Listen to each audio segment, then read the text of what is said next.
So how many of us, move these out of the way so I don't trip,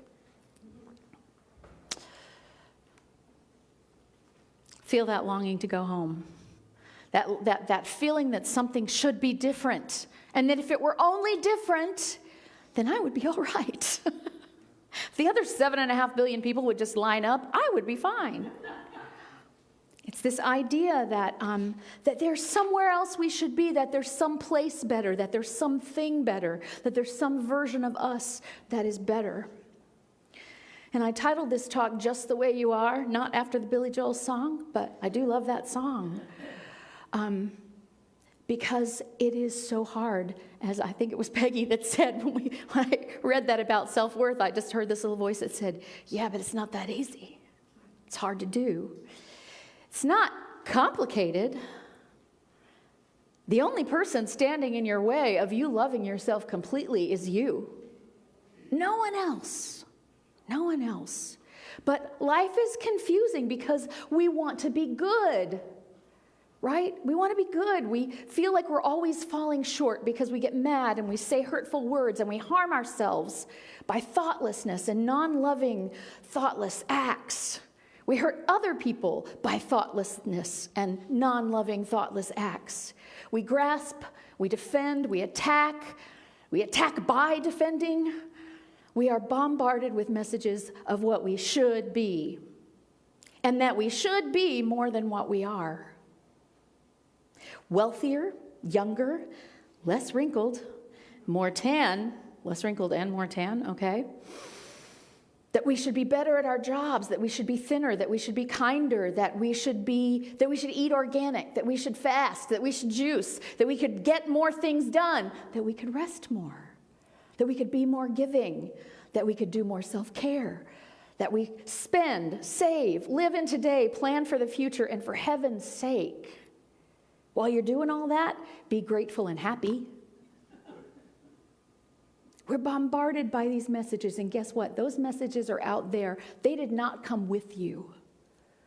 But at some point you decided to listen to them and to apply them to yourself to much great harm.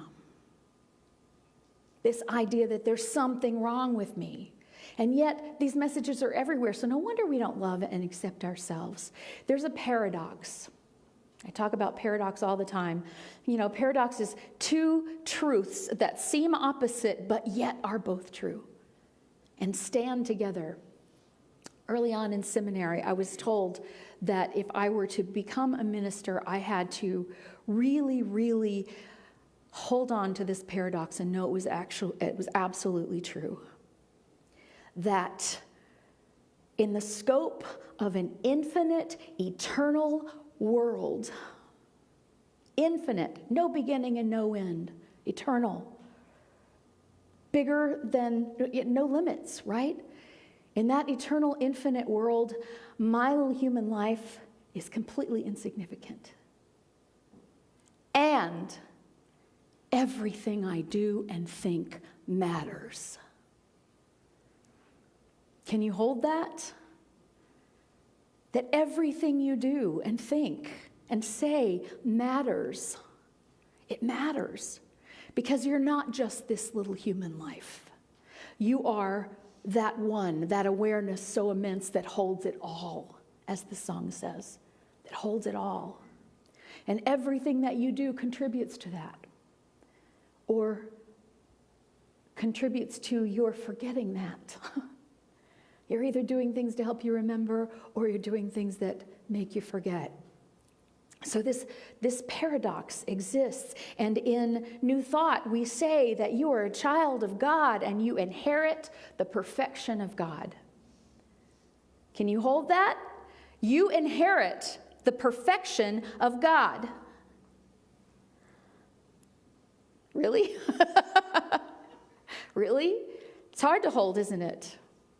Because the truth is, we were also given, I believe, by God, this longing to know more, to do more, to be more. And in this world, in this human life, we translate that to being better. I want to be better. I need to be better. I want to be a good person. I'm not good enough. I want to be better. It's a hard thing. It's a hard paradox to hold on to. So we say in New Thought that you were born in love, for love, by love, living in love, as love, through love. Yikes. But are we always showing up that way? Because we're here to be divine love in expression. But often we don't see that as our truth. And we look around, as the song says, am I even in the right place? Because if we are born in love, by love, for love, and everyone is, then what is all this greed and pain and selfishness and cruelty? What is all that? What is this loss? What is this death? So here's the thing. We are God in expression. I believe that. Absolutely. You are, the oneness of God is expressing itself during this lifetime as you, as Susan, as Rick, as Bronwyn. The oneness of God is expressing itself as you today and every day for your whole human life. And God is learning about God's self by what you do and say. So you can't really do it wrong. Can you believe that? There's not really a way to do it wrong. There's just something different to be learned. Think of yourself as on a journey. And you come to a crossroads and you either turn left or you turn right. And it doesn't matter at all. You will end up in a different place temporarily. But if your journey is for you to realize that the whole thing belongs to you, that the whole thing is you, then you really can't do it wrong, no matter where you seem to end up. We don't see this as our truth, and that's because we sit in the human chair most of the time. We sit in the chair that says finite, that says, I know that I don't like it when other people do mean things, and so I hate the meanness in myself. And maybe I'm the only one that sees it. And maybe that makes it feel even worse because other people seem to think I'm a nice person, which means I'm not only mean, but I'm a liar. You have any voices like that in your head? Guess what? Everybody's mean and a liar. That's part of our journey here. Also, everybody is kind and truthful. That's part of our journey here. You can't get it wrong. There is this awareness. It's like we focus so much on a leaf, that we have no idea that there's a forest. You know? We have not even just a tree, but a leaf. Oh, this leaf isn't looking too good. That leaf is part of an infinite forest, and we can't see it because we're sitting in the human chair. So let's get up, everybody right now, get up and sit in the God chair. Just move your butt a little bit, sit it back down. Now you're in the God chair. And when you sit in the God chair, what do you hear? That's that beloved self, by the way, that she sings about. My beloved self appeared. The truth of who I am appeared and said, oh, honey, I see what it looks like. And that's okay. Because you are God in expression. And whatever you're expressing, that's God in expression. You don't mess up. Whatever you're expressing is God in expression. I said that last week about, or maybe it was in class, I can't remember, where I was talking about the third step, that if you ask yourself, if you say, I'm giving my will and my life to you, and you truly mean it, then you might just pay attention to what your will and your life is bringing you and know that that is yours. That not that you're doing it wrong, but that is what is yours to do at this moment. This is a hard concept. It is. And I'm approaching it this way because we use all the excuses in the world, all of this stuff that tells us, no, but I'm not good enough. I'm not doing it right. I know what I should be doing, and I'm not doing it. Right? I know what I should be doing, and I happen to know that I'm not doing it. I may have you fooled a little bit, but I know I'm not doing it. Right? We all think that way. But what if every mistake you make was exactly the mistake that you were supposed to make to get you to the next step? Therefore, not a mistake. Therefore, not a mistake. It reminds me of this story that we were reading in The Wind is My Mother this week in class. The writer of the story, Bearhart, tells about a young girl who was homeless, who didn't have a place to live. Her family was going from place to place to place. And someone said to her, "I'm so sorry that you're homeless." And she said, "Oh, no. We have a home. We just don't have a house to put it in yet." It's not who you are supposed to be is not some future you out there somewhere. Who you're supposed to be is completely present within you right now, as it is. Can you say that? Just in this moment, close your eyes and say, you're exactly who you're supposed to be. You're doing exactly what you're supposed to be doing. Good job, you. And whatever resistance you feel to that, that's your work. Not your work to get better and do better, but to understand more fully. Because here's what I know. The truth of who you are is like your native intelligence. You are born as smart as you are. You can acquire knowledge or not. Knowledge does not make you smarter. It makes you know more things. Does that make sense? Right? So if you are a child of God, born in love, then you are love. It doesn't matter what you do, you are love. And as you learn to do more loving things, awesome. Knowledge goes both ways, by the way. Part of our knowledge, what we call our knowledge, tells us, no, you're not good enough, you're not doing it right. So we need maybe a little bit more knowledge that says, well, actually, yes, I am doing it right. I'm doing it the only way that I could do it because I am the one and only unique expression of God that is me. And this is apparently what I was supposed to be doing because here I am doing it. That's all the proof you need, is that here you are doing it. I think of this as it's like the house, right? The house is the body. It's this human life. It's this temporary vessel. But home is the spirit, is eternity. It's permanent. So who you are permanently cannot be changed by what you do temporarily. But it can be informed by that. And I believe that's what we're here to do. We're here to inform ourselves of it. So I was thinking about metaphors because I think in analogy. I like concrete examples of something that I can figure out how to apply. And so here's what I came up with. Let's say I'm German, that my DNA says that I am absolutely 100% German for generations and generations back. I am German, but I don't speak German. Does that make me less German?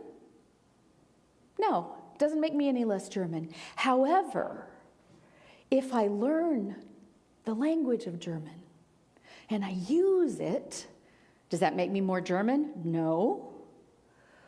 But it makes me more skillful at navigating life in Germany. It makes me better able to communicate. So if you are love, your DNA says you are 100% love, but you have not yet learned the whole complexity of the language of love, does that mean you're not really love? Nope, you're just as love as you ever were.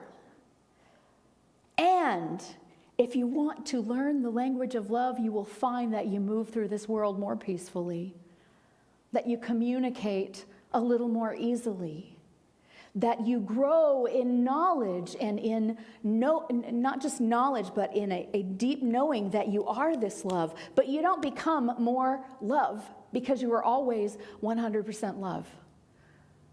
So think of yourself possibly not as someone who keeps doing it not right, but as someone who is here to learn the language of love. You know, and some of us started with German parents, and it was easier for us to learn German. And some of us did not. Some of us didn't even start learning German until we were old. And most of us somewhere in between. You are on the journey of learning the language of love. You don't get better because you know the language, but life does get a little more easy. Because we're not changing who we are. We're just changing how we think of things. And if I can drag this analogy on a little further, how do I learn German? I practice German. Every day I have to practice it over and over and over again, because if I don't practice it, I'll learn something and go, the heavens opened, I learned this word. And I don't use it and it's gone. You ever have an epiphany like that where it feels like the heavens opened? And then later you're like, I don't know where that went. I remember that I felt like the heavens were pouring their grace down upon me, but I don't feel it today. Did I practice it? Did I keep on waking myself up? Did I keep on using that language? When I learned that word, did I use it over and over and over again in as many situations as possible so that it could become ingrained in me? Same thing with using the language of love. You start to use the language of love and you get better and better and better at it. And I don't mean just words of love. I mean thoughts of love. I mean actions of love. The way we talk and treat ourselves, the way we talk to and treat others. That is our expanding our knowledge of the language of love. Through conscious, repetitive, determined use of the language, we develop the skill for the action of love. Ooh, I like that. So you're not changing who you are. You're just becoming more skillful. And here's the other thing I know about language. If you really want to know a language, immerse yourself in it. Don't allow yourself to speak a different language. Anybody ever been in a language immersion program? Where you could only, even if you only had this many words to communicate with, those were the only words you were allowed to use. And you hung around with people who only spoke those words to you. That's true immersion. So how can you truly immerse yourself in the language of love? The only way I know to do it is to pay attention, is to listen to your own mind. And there's the hard part. Now, the hard part is that we don't really want to believe that. We have a world that says things are black or white, they're right or wrong. There are good people and there are bad people, and there are good things and there are bad things. What if you changed that? What if you changed that and said, no, I will speak the language of love today to myself first, because you can't speak it to anyone else until you have taken it into yourself. And then eventually what happens when you're immersed, it's very frustrating at first and it's scary. And it feels like, I don't have enough skill to be able to do this. I'm going to drown. And then you get better at it and you start translating quicker and quicker. You hear a word and you think, oh, I know what that means. And you hear another word, oh, I know what that means.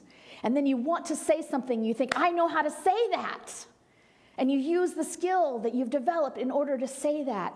And then one day you realize you're not translating anymore. You are thinking in that language. Anybody know a second language and have that experience of thinking in another language? That's really the turning point, y'all. That's really the turning point. I'm thinking in that language.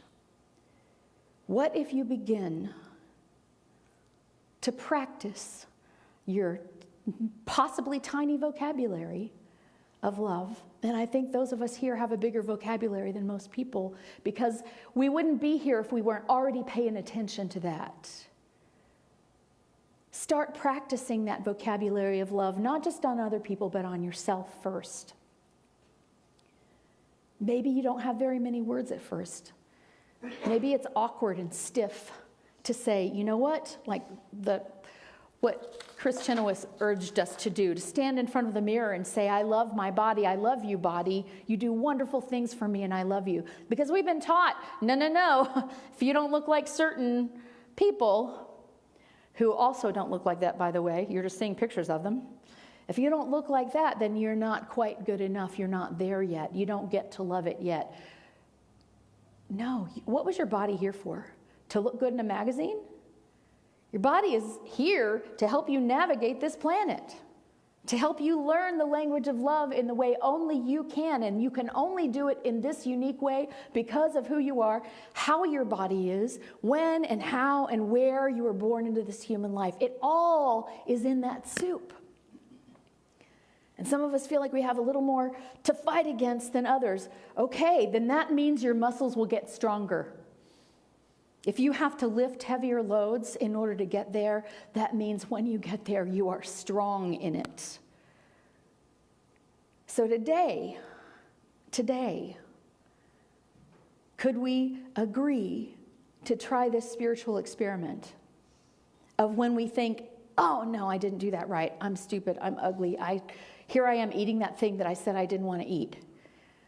Whatever it is. Said I wasn't going to do this and then I did it. Said I wasn't going to yell at my husband and here I am yelling at my husband again.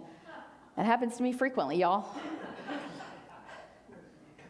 What if instead of going, oh, you failed again, I went, oh, opportunity to remember that I'm love and love is what I deserve and love is what's mine to give, and I might be a little slow in learning the language, but by golly, I'm going to practice. I'm going to practice today on myself. I'm going to practice today on the people around me. And then what I'm going to notice, it's like slug bug. You ever played a game of slug bug? You slug somebody if you see a VW bug anywhere. You might not have seen a VW bug in years, but if you're trying to not get slugged by seeing it first, you're going to start seeing them everywhere. It's like buying a new car. You had never seen that car before. Now, look, there's a car just like mine. There's another car just like mine. We see what we look for. We see what we have taken into ourselves as ours. We see what we pay attention to.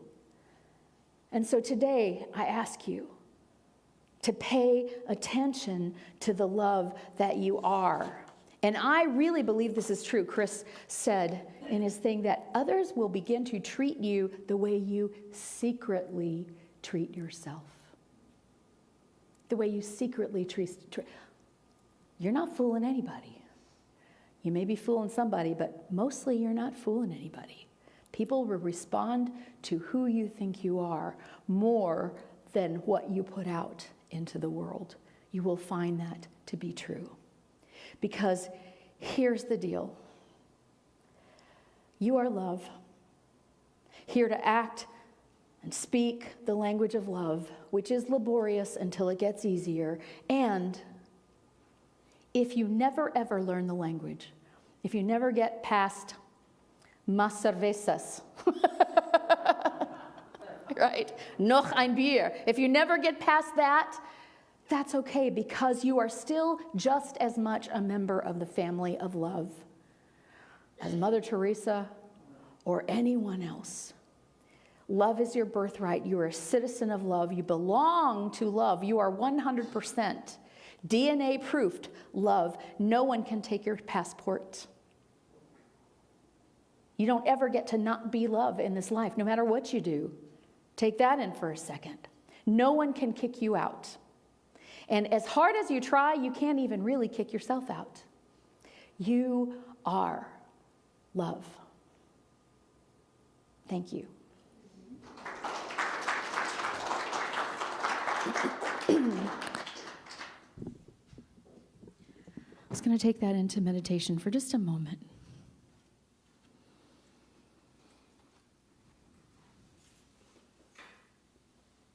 So make yourself comfortable where you are.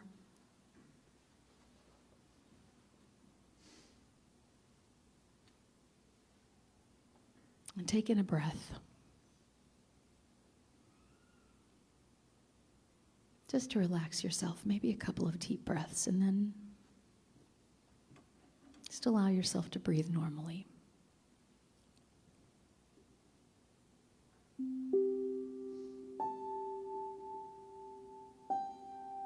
If your mind starts to wander to somewhere besides where you are right now, where your body is, where your hands are, then just gently bring it back. Oh no, I don't have anything to do right now but this. To just be with myself in this moment.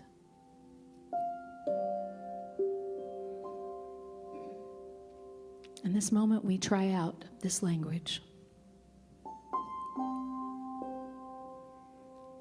I love you just the way you are.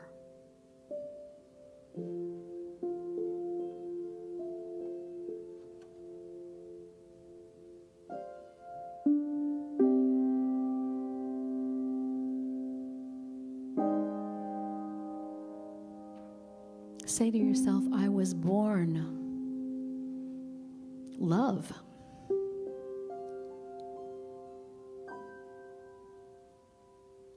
My parentage is love. My inheritance is love.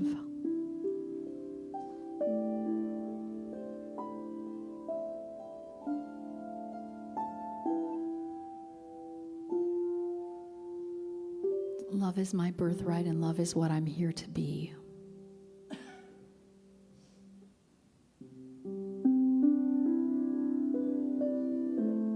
And in this awareness of perfect love, there is room.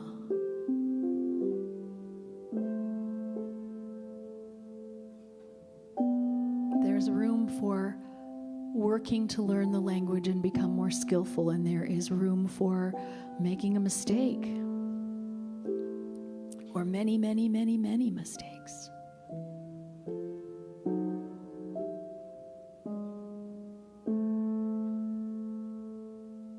And it turns out there is no mistake. Just another opportunity to experience remembering the love that you are.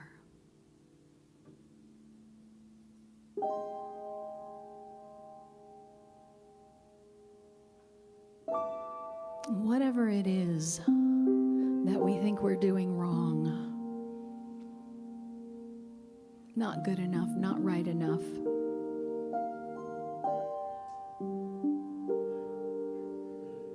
I invite you to say these words to yourself.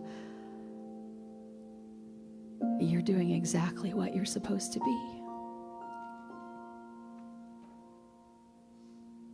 So that you can learn exactly what you're supposed to learn.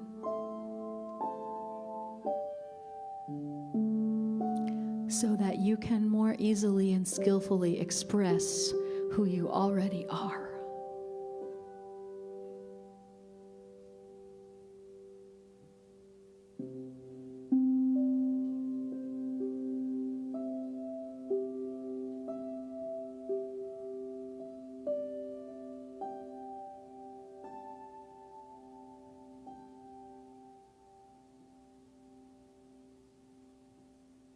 And in this moment, say to your body, I love you.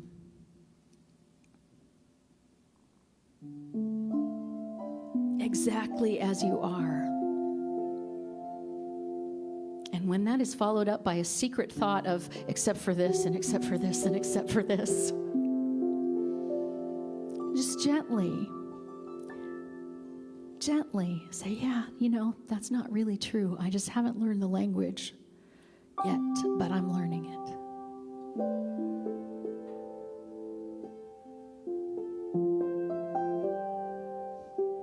And give yourself permission, because you're the only one who can.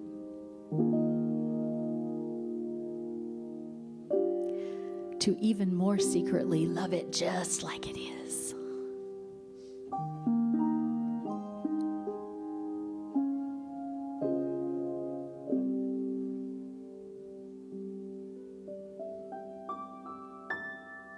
And as you do this over and over again, you will walk through the world skillfully, confidently, able to express more of the truth.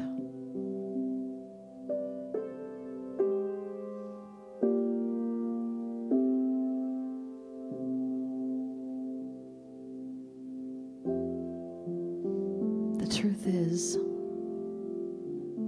I am 100% okay just as I am.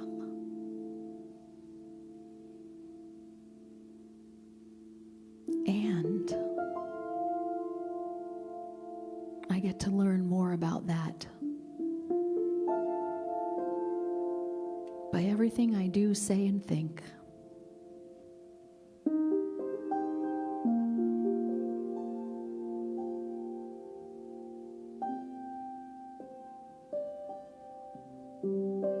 And my choice today is to think love toward myself to the best of my ability so that I can find myself being more loving in general, more loving to others, more easily able to let go of perceived hurts and wrongs.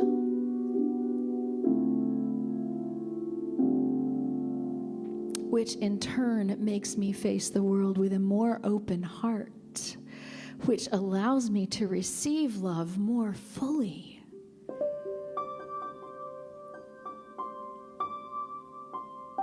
And if I've already developed the skill of taking in that love, of receiving it from myself, then I can easily receive it from another and give it out again.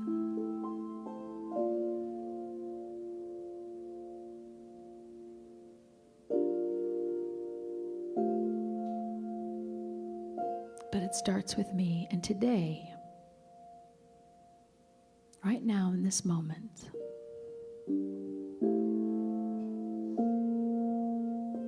I practice. I am love. I am worthy.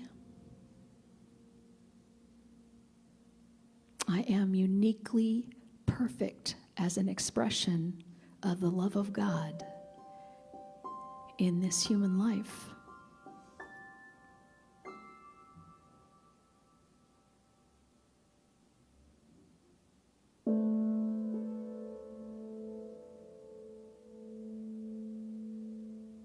And when I can rest in this place, I know that peace. When I stop arguing with myself, then I get to stop arguing with the world. And know that God is good. Therefore, I am good. Therefore, all is well. And so it is.